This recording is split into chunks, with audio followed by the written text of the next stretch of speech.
and I believed her truth.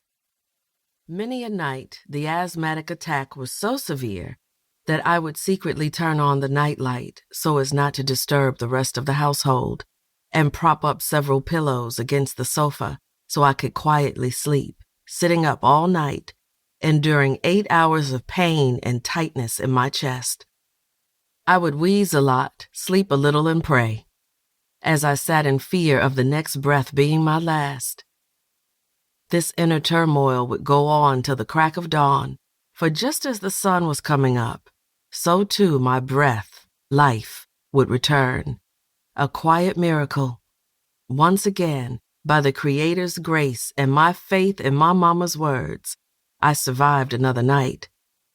My deepest disappointment was when my doctor told me that it would be impossible for me to take my scheduled college trip to Africa. He predicted that I would become very sick due to the grass and trees of my lost but not forgotten motherland. I did not yet understand that it had been my American meat and potatoes diet that had prevented me from being able to go home to Africa. I had not made the connection between my diet and my health, so I continued to live in this ignorance and poor health for some time. 3 years went by. During these years, I developed arthritis in my shoulder, as well as eczema all over my body. Later, I learned that these problems were a result of bad diet, inner rage, depression, and not feeling able to express things I needed to express. When we heal, we must be prepared to heal physically, mentally, emotionally, and spiritually. We want complete healing. One summer, a close friend invited me to a vegetarian retreat where I met the famous late great African-American master herbalist for over 50 years, Dr. John Moore, who later became my spiritual grandfather. 3 days before the retreat, I threw away my medication because I was feeling like a junkie who had to take legal drugs to stay alive. Deep in my soul, I prayed that there was another way. On my arrival at the retreat site, I saw grass and trees. I had no medication. I panicked. 30 minutes later, I began to wheeze. My eyes became red and bloodshot. My skin began to itch. I felt trapped. What am I going to do now? I thought. A quiet voice inside of me said, "Eat only lemons, grapefruits, and oranges, and drink warm water." I did this for 28 hours, and all of a sudden, mucus was being expelled from everywhere, my eyes, nose, and mouth.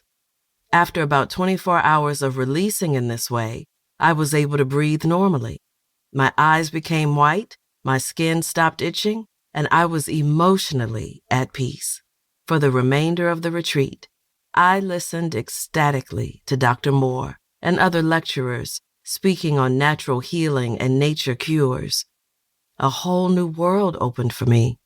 I realized that with faith, determination, and a cleansed body temple, I could finally be healed. Today, 30 years later, I remain disease-free. I continue to heal myself daily and joyfully. My healing made me realize, with the Creator's grace and blessings, that my people and others who choose nature no longer have to suffer, and that freedom, spiritual, physical, and emotional, is at hand. These last 28 years or so, I have been led on a crusade to teach and preach liberation through purification. I have learned to use every lesson as a blessing.